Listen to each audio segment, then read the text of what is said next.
지난주에는 갑자기 여러분들을 놀래켜드려서 상당히 죄송스럽게 생각을 합니다.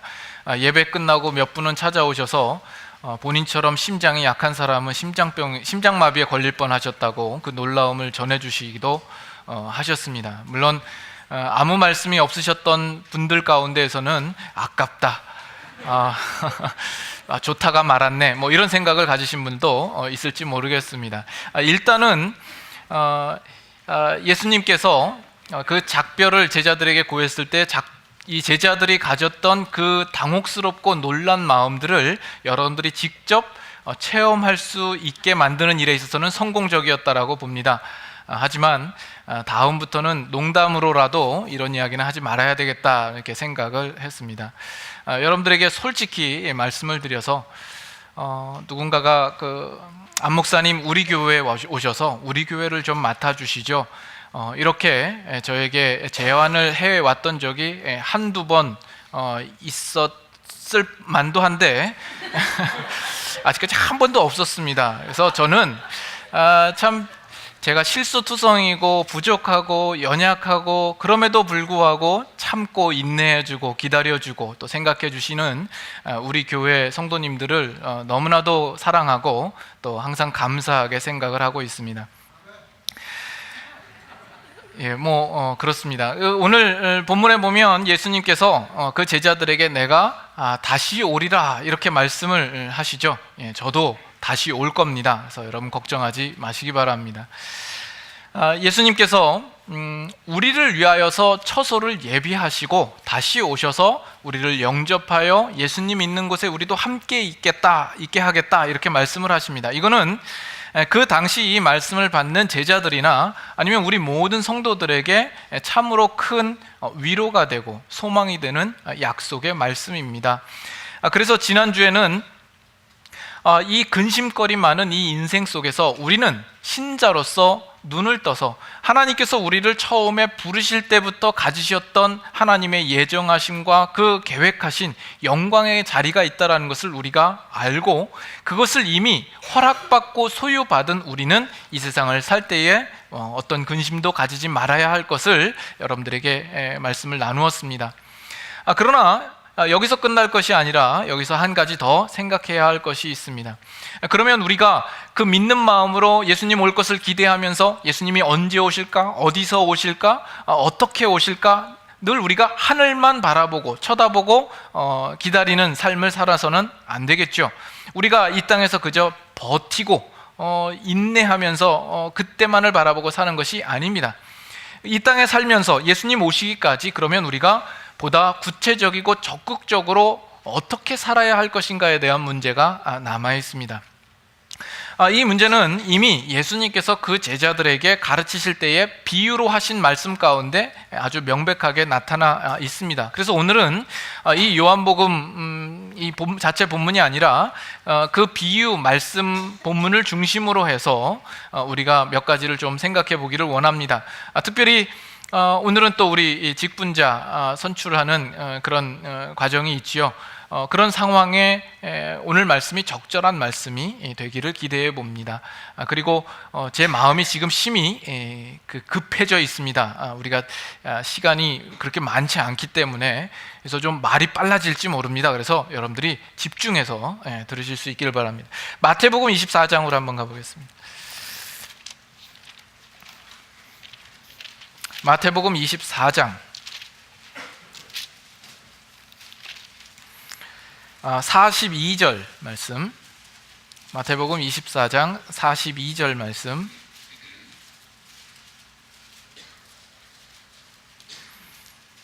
찾으셨으면 한 목소리로 같이 한번 읽겠습니다. 그러므로 깨어 있으라. 어느 날에 너희 주가 임할는지 너희가 알지 못함이니라. 또 45절 다 같이 읽습니다. 죄송합니다. 44절입니다. 읽겠습니다. 이러므로 너희도 준비하고 있으라. 생각하지 않은 때에 인자가 오리라. 지금 이 마태복음 24장은 그 전체 내용이 그 마지막 날 심판 때가 이르기 전에 있을 징조에 대하여서 예수님께서 말씀하심과 동시에 예수님께서 다시 오실 것에 대한 이야기를 하시고 있습니다. 그래서 우리가 읽은 이 두 구절 그 중심, 그 주위 내용도 보면 이제 예수님께서 분명히 이 땅에 다시 오실 것은 이미 전제로 해놓고, 그러나 예수님 오시기까지 우리가 어떠한 자세로 우리가 어떻게 준비해야 할 것인가 하는 내용들이 나옵니다. 그래서 우리가 읽은 내용 속에 깨어 있으라 라는 말씀이 있고 준비하고 있으라 라는 말씀이 있는 거죠. 그리고 나서 25장, 마태복음 25장에 가면 25장에는 세 가지 비유가 나옵니다. 열처녀 비유가 나오죠. 지혜로운 다섯 처녀와 어리석은 다섯 처녀가 나오고, 그 다음에 달란트 비유가 나오고, 양과 염소의 비유가 나옵니다. 이 25장에 나와 있는 이 세 가지 비유가 가지는 공통점이 있다면 이것입니다.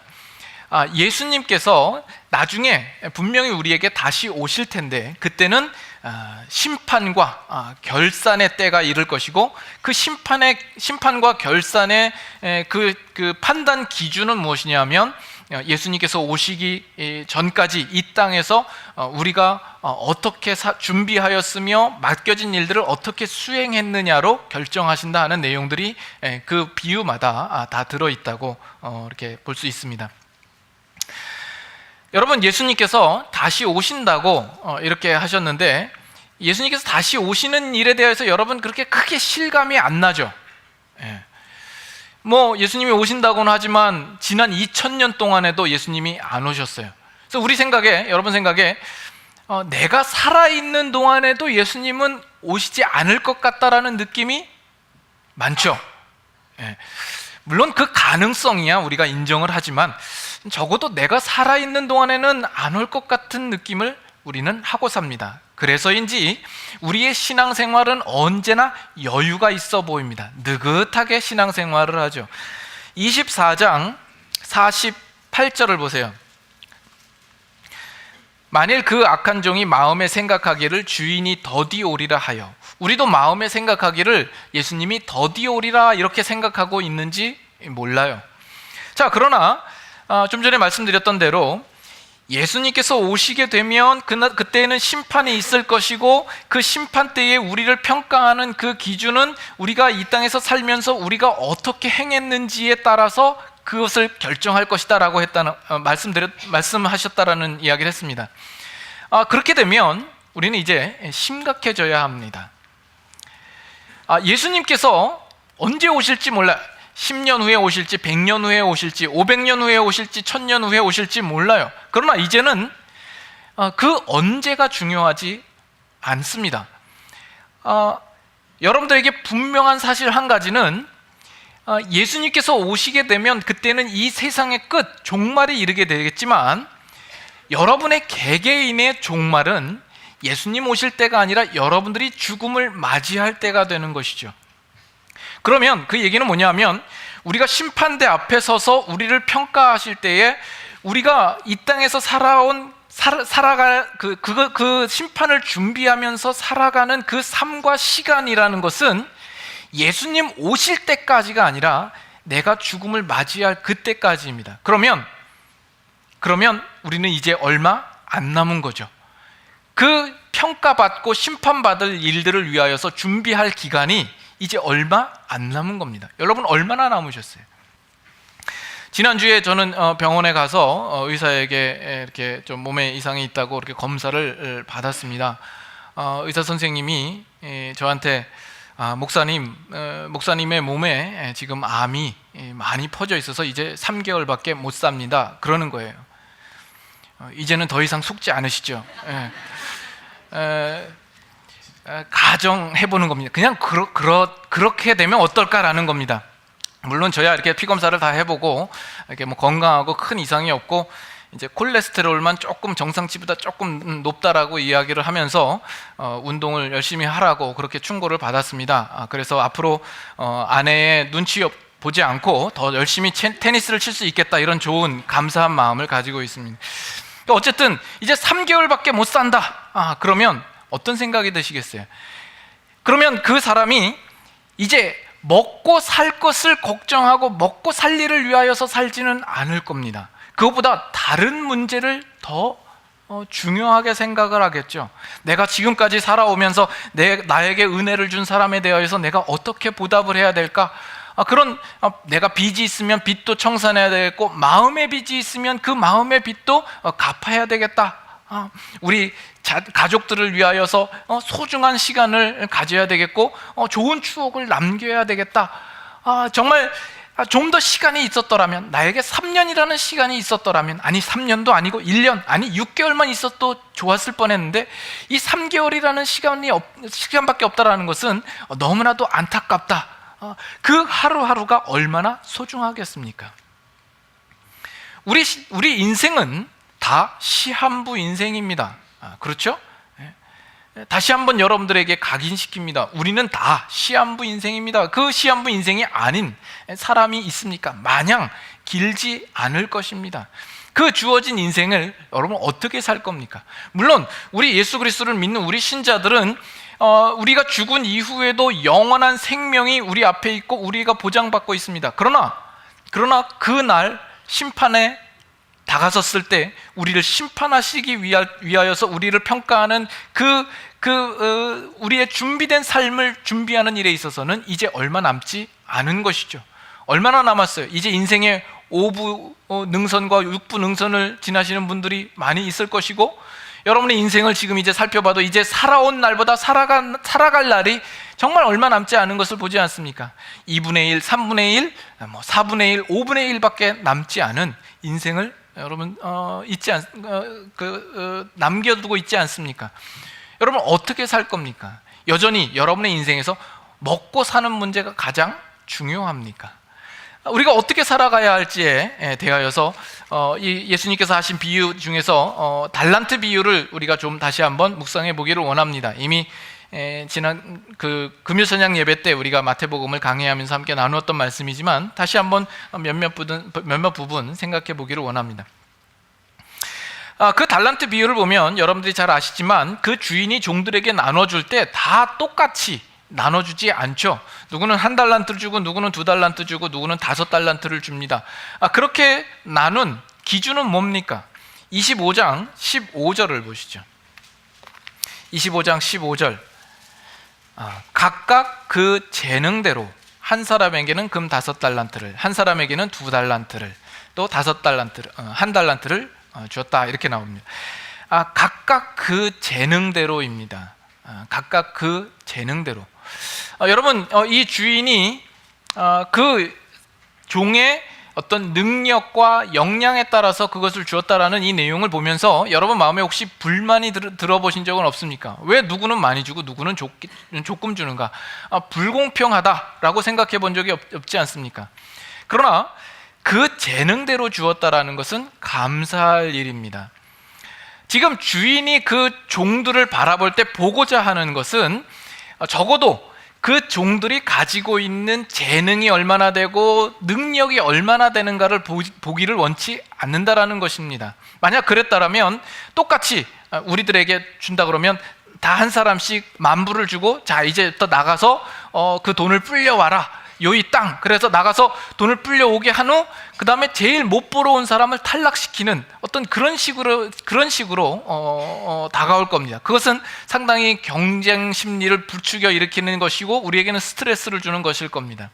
그러나 그 각각의 재능대로 우리에게 주었다라는 것이야말로 가장 공평한 방법입니다. 그럼으로써 이 주인이 그 종들에게 요구되어지고 또 보고자 하는 것은 무엇입니까? 그들의 재능의 크기를 보는 것이 아니라 그들이 주어진 범위 내에서 얼마만큼 충성을 다했느냐를 보기를 원하는 거죠. 그래서 그것은 뭘 보면 알 수 있냐면, 이 2달란트, 5달란트 받은 자들이 2달란트, 5달란트를 남겨왔을 때 그들을 평가하시는 이 주인의 말을 보면 알 수가 있습니다. 그 칭찬의 내용이 똑같다라는 것이죠. 우리 생각에는 5달란트 받은 자가 5달란트를 남겼으면 그 사람이 더 잘한 것처럼 보여질지 모르지만 그들에 대한 평가가 똑같다라는 것이죠. 그래서 21절과 23절 보시면 한 자도 틀림없이 다 똑같다라는 것을 볼 수가 있습니다. 그 주인이 이르되 잘하였도다 착하고 충성된 종아, 이렇게 칭찬을 하고 있는 것이죠. 우리는 이 세상을 살면서 우리는 속고 있습니다. 이 세상의 기준에 우리는 많이 속습니다. 이 세상이 평가하는 기준은 뭐예요? 모두 다 어떤 수치 또는 양, 결과와 업적을 따라서 평가를 하죠. 얼마만큼 많으냐, 얼마만큼 크냐, 얼마만큼 유명하냐를 보죠. 무조건 크고 많고 높고 인정받고 유명한 것을 따집니다. 그럼 하나님의 기준에 있어서는 그 모든 것이 다 필요 없고 우리의 주어진 인생 속에서 우리가 얼마만큼 충성했느냐만을 보기를 원하시는 거죠. 그래서 교회도, 저는 목사이니까 큰 교회가 있고 시골에 작은 교회가 있다고 그러면 우리가 보기에는 작은 교회의 목사님은 우리 거들떠도 안 보죠. 이 세상은 언제나 큰 교회를 주목합니다. 그래서 그 목회자를 볼 때 성공한 목회자라 이렇게 부추겨 세우죠. 그리고 작은 교회는 정말 보잘것없고 그만큼 능력이 없어서 그런가 보다라고 생각을 하기 쉽습니다. 그러나 우리가 나중에 한국이란다. 천국에 가면 한국이 아니라 천국입니다.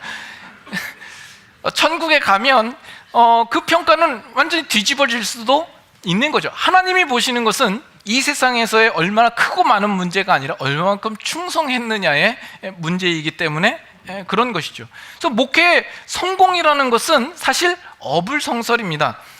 목회 성공이라는 것은 사실은 없습니다. 성공이 아니라 충성만이 있을 뿐입니다. 그런 면에서 신자된 여러분의 인생도 마찬가지입니다. 여러분들이 이 땅에서 살아갈 때 세상의 기준으로 자꾸 생각을 하기 때문에 성공을 하려고 그러죠. 하나님 앞에 충성된 사람이 되셔야 되는 겁니다. 여러분들에게 주어진 어떤 물질과 세상에서의 지위와 어떤 권세와 여러분들의 주어진 어떤 것들로 여러분들이 하나님을 위해서 어떤 위대하고 놀라운 업적을 남기려고 자꾸 생각하지 마십시오. 그것이 아니라 여러분들이 주어진 범위 안에서 얼마만큼 충성했느냐, 이것이 하나님께서 보시기를 원하시는 모습인 겁니다. 그렇게 되면 여러분들은 더 이상 핑계대서는 안 되는 겁니다. 나는 없어서 못했어, 나는 하나님이 주지 못해서, 주지 않으셨기 때문에 나는 못했어 라는 것은 핑계에 불과합니다. 있는 사람은 있는 자대로, 없는 사람은 없는 자대로 하나님께서 주신 어떤 사명이 있는 것이고 그 일에 충성을 해야 되는 것입니다. 이 비유의 초점은 그러나 보다 이 한 달란트 받은 자에 좀 더 초점이 있습니다. 여러분, 이 비유를 여러 번 들었었고 여러분들 아시는 비유이지만 여러분 자신을 생각할 때 이 비유 속에서 나와 있는 이 한 달란트 받은 자가 바로 나의 모습이다라고 생각하는 일은 많이 없으시죠? 여러분, 오늘 그걸 한번 생각해 보십시오. 여러분들에게 질문을 하나 드립니다. 여러분, 이 한 달란트 받은 자가 그 받은 것으로 어떻게든 이문을 남기려고 힘쓰지 않고 왜 그 달란트를 땅에다 파 묻었을까요? 왜 그랬을까요? 그 한 달란트가 다른 두 종에 비하여서 적다고 느꼈기 때문일까요? 아시다시피 금 한 달란트는 적지 않습니다.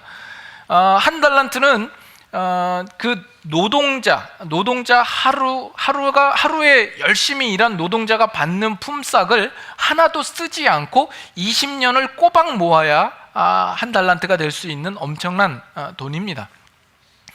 그리고 어떤 면에서는 2달란트, 5달란트 받은 자보다 이 한 달란트 받은 자는 오히려 더 유리합니다. 자기가 받은 만큼의 한 달란트만 남기면 되는 문제이기 때문에 그렇습니다. 그런데 이 한 달란트 받은 자는 왜 그 받은 것을 땅에다 파 묻었을까요? 24절을 한번 보세요. 25장 24절.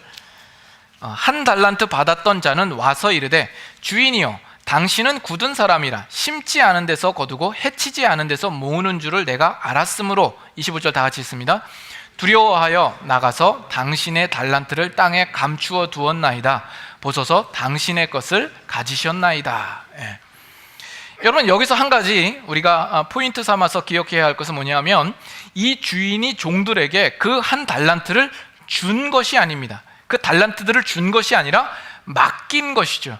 그래서 지금 이 한 달란트 받은 자는 그 마음의 의중에 어떤 생각을 가지고 있냐 하면, 자신이 열심히 수고하고 일한 그 대가를 자기의 것으로 가질 수 없다라고 생각을 한 겁니다. 결국 이 주인은 손 하나도 까딱하지 않고 종들에게 맡기고 나중에 와서 받아가기만 하고 자기는 일한 만큼의 그 보상을 충분히 누리지 못한다라고 생각을 하죠. 주인을 향하여서 당신은 굳은 사람이라 심지 않은 데서 거두는 사람이 아니냐라고 생각을 하는 거죠. 그래서 결국 자기는 주인 좋은 일만 시키고 자기는 뺑이만 치고 이런 거가 되는 거죠. 결국 자기에게 보상이 돌아오지 않는 일을 위하여서 힘쓰고 싶은 마음이 없는 겁니다. 그래서 이 한 달란트를 땅에다 파 묻어버린 거죠. 파 묻어버리고 주인이 오는 동안 이 종은 어떤 삶을 살았을 것 같아요? 그 모든 것이 자기에게 유익되고 자기에게 보상이 돌아오는 일들만을 위하여서 살았을 것입니다. 이것이 오늘 우리 현대 신자들하고 얼마나 비슷한가 여러분 한번 생각해 보십시오. 여러분들도 그렇지 않습니까? 우리가 하나님을 바라보며 신앙생활을 열심히 하지 않는 이유가 무엇이에요? 그 보상들이 나에게 직접적으로 돌아오지 않는다라고 여러분들이 느끼기 때문은 아닙니까? 하나님을 생각하며 경건하게 살고 거룩하게 살고 하나님의 나라와 의를 위하여서 힘쓰는 그것이 나에게 직접적으로 어떠한 보상도 내려주지 않을 것이라는 생각을 가지고 있으신 거죠. 그래서 우리는 그 모든 것을 다 땅에다 파 묻어버렸습니다. 그리고 그 다음에 우리의 삶은 무엇을 위해서 살죠? 당장 이 세상에서 내가 맛볼 수 있고 내가 누릴 수 있고 내가 그 보상을 받을 수 있는 일들을 위하여서만 전념하여서 사는 것이죠. 여러분 어떠십니까? 여러분 이 종들 중에서 여러분들의 삶은 누구와 더 닮아 있습니까? 성경이 이 부분을 우리에게 분명히 지적하고 있는 부분입니다. 우리가 어떻게 살아야 할 것이냐. 우리가 그 부분을 우리가 한 달란트 받은 자처럼 우리가 생각하기 때문에 오늘날 이 세상에서 신자들의 삶이 이 세상의 불신자들의 삶과 하나도 다른 것이 없는 거죠. 세상 사람들도 다 자기에게 직접 보상이 돌아오는 일들을 위하여서만 사는 거거든요. 우리도 별반 다를 것이 없는 삶을 사는 겁니다. 그 이유가 바로 여기에 있지 않는가라는 겁니다. 그래서 지금 예수님께서 그 종을 가리켜서 어떻게 표현을 하고 있죠? 30절 한번 보세요. 마태복음 25장 30절. 그 종을 어떤 종이라고요? 이 무익한 종을 바깥 어두운 데로 내쫓으라. 그를 무익한 종이라 이렇게 이야기를 합니다. 여러분 무익한 종의 반대말은 뭡니까? 유익한 종입니까? 아니죠. 유능한 종입니까? 아니죠. 충성된 종입니다. 착하고 충성된 종. 이 주인이 칭찬했던 내용 아닙니까? 그러면 충성된 종이란 어떤 종입니까? 주인이 시킨 일대로 순종하는 종입니다. 이 종이 어떤 재주를 부리고 꼼수를 부려서 기대 밖의 결과와 업적을 나타내게 하는 것을 주인이 바라지 않습니다. 그저 주인이 시킨 일에 충성을 다하는 종이기를 원하는 것이죠. 여러분들은 충성된 종입니까? 무익한 종입니까? 하나님께서 여러분들의 인생을 통하여서 여러분들에게 맡기신 사명이 무엇이며 여러분 그 사명들에 대하여서 충성하고 있는 종으로서 살고 있으신가 하는 겁니다. 몇 개월 전의 일입니다만은 이제 자꾸 테니스 얘기를 해서 죄송합니다만 이 목회자들끼리 이제 모여서 1년에 한 번씩 이제 테니스 대회를 합니다. 테니스도 이렇게 등급이 있어요. 여기서는 이제 A, B, C로 나눕니다. 그래서 A조가 제일 잘하는 그룹에 속하는 거죠. 그래서 저도 어느 정도 이제 구력도 있고 실력을 쌓아서 이렇게 A조랑 겨뤄봐도 얼마든지 어깨를 나란히 하고 견줄만 하다라고 스스로가 그렇게 생각을 한 거죠. 그래서 나도 이제 A조에 들어가서 A조와 겨룰만 하겠다라고 이렇게 생각을 한 겁니다. 근데 테니스 대회를 할 때 저를 이제 B조로 딱 편성해서 한 거예요.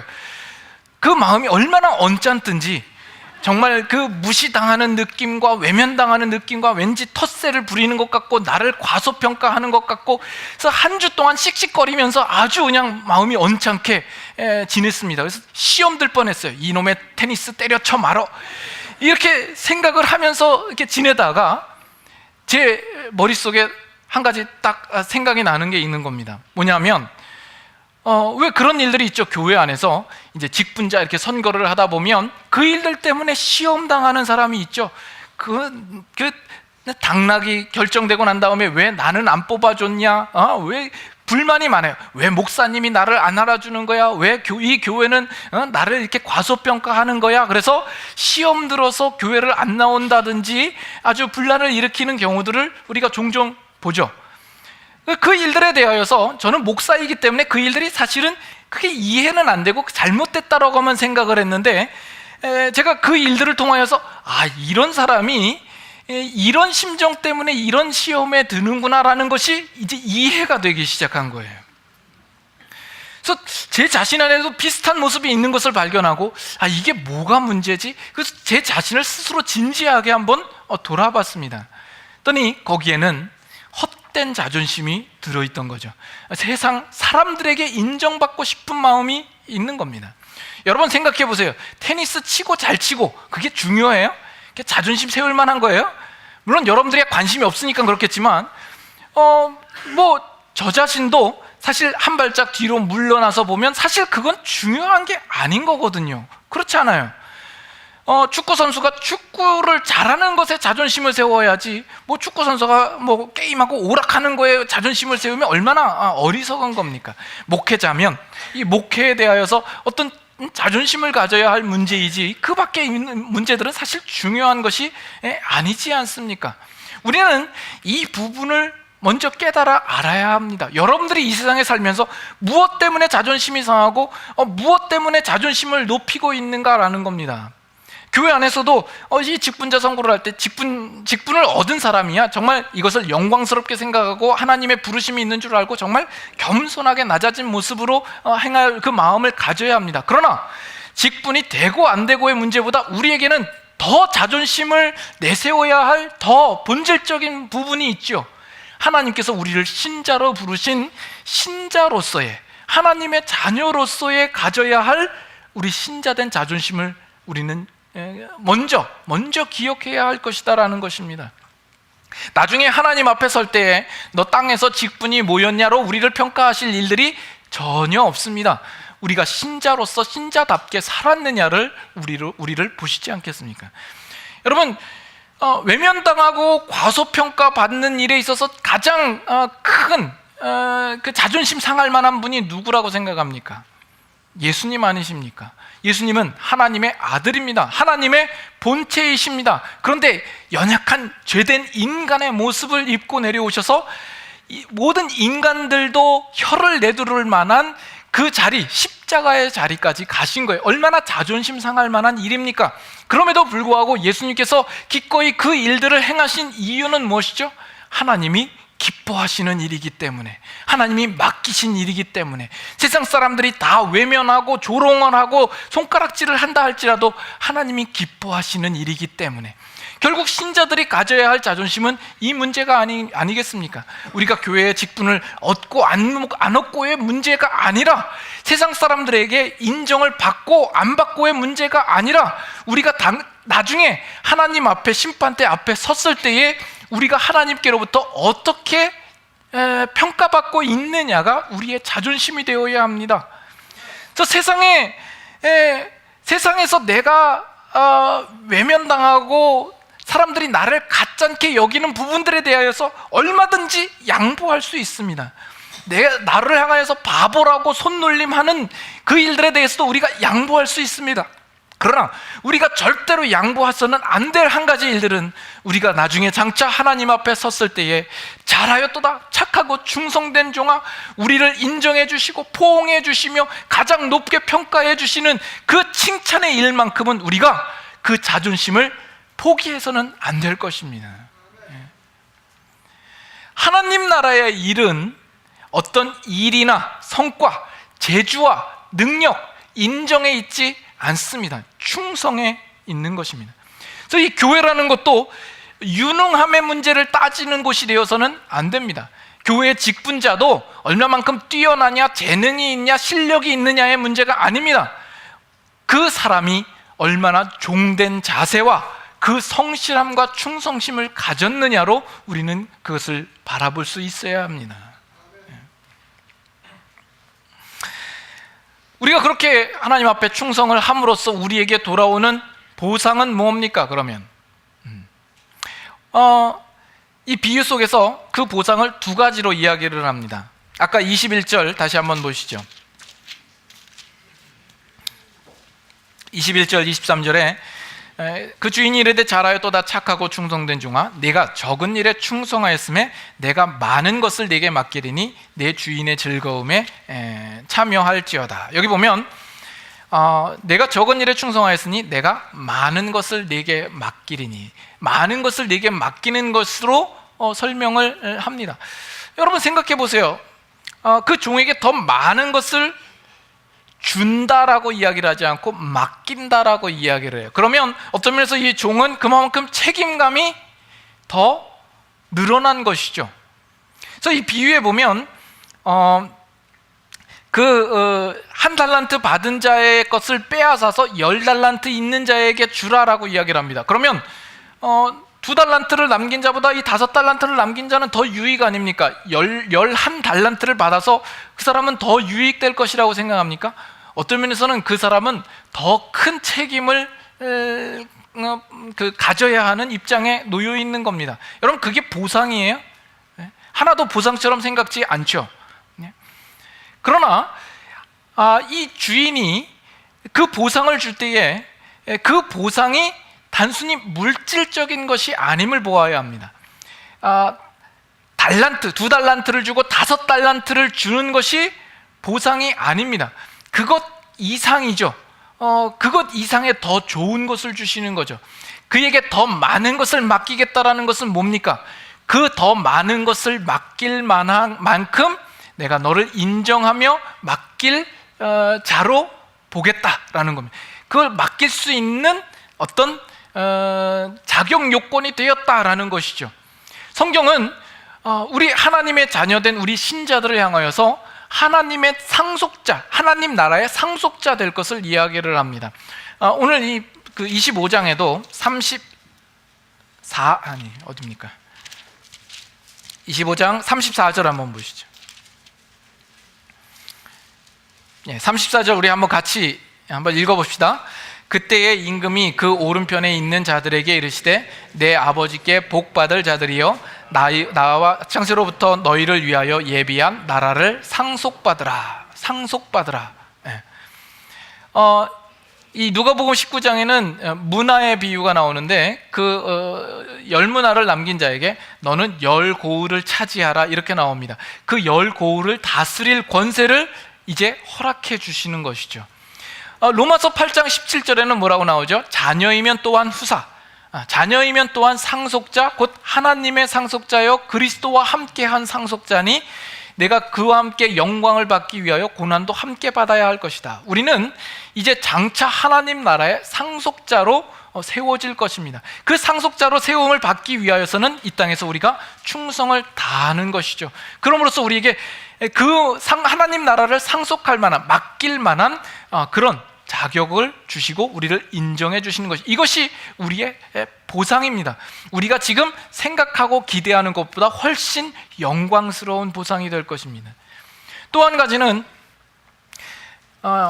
내 주인의 즐거움에 참여할지어다 이렇게 나옵니다. 그 주인이 가진 즐거움에 함께 참여할 수 있는 어떤 그 은혜를 주시는 거예요. Share your master's happiness 이렇게 나와 있죠. 그거는 뭐예요? 우리가 장차 하나님이 누리는 그 영광을 함께 누리게 될 것을 이야기를 하죠. 요한계시록에 나와 있는 것처럼 어린 양의 혼인잔치에 우리가 다 함께 동석하고 그 안에서 즐거움을 나눌 그때가 있을 것이다 라는 것입니다. 그래서 우리는 이 땅에서 예수님 오시는 그날까지, 아니 우리가 그때까지 연장하지 말고 여러분들이 죽는 날까지, 그래야지 이제 얼마 안 남았으니까 그날까지 우리는 우리의 맡은 바, 우리의 사명에 대하여서 충성을 다하는 삶을 살아야 됩니다. 여러분 혹시 마음에 예수님이 오시는 날이 무기한 연장되어서 그때까지 잘 놀고 잘 행복하게 살다가 가야 되겠다라는 생각을 가지신 분이 계십니까? 아주 못난 생각이죠. 우리는 하나님께서 맡겨주신 바 그 삶을 충성스럽게 살아가는 삶을 살아야 합니다. 여러분들이 지금 처해 있는 상황이 무엇이고, 여러분들에게 주어진 직업이 무엇이고, 삶의 형태가 무엇이든지 그 삶 속에서 하나님께서 바라시는 일들이 무엇인가를 우리는 곰곰이 생각해야 하고, 거기서 여러분들이 할 수 있는 일들을 하셔야 하는 겁니다. 그것이 세상에서 존경받고 박수받고 인정받을 일이 아닐지도 모릅니다. 그러나 우리는 그 일들을 감당하는 것입니다. 그러할 때 우리에게 주어지는 보상은 하나님의 나라를 상속할 상속자로 우리를 여겨주시는 것이요, 또 그 주인의 기쁨, 하나님 나라의 그 천국 잔치의 그 기쁨을 함께 나눌 자로 우리를 초대해 주시는 것입니다. 여러분들의 주어진 인생을 기쁨으로 또 지혜롭게 감당하시면서 살아가시는 여러분들의 충성된 신자의 인생이 되실 수 있기를 바랍니다. 기도하겠습니다.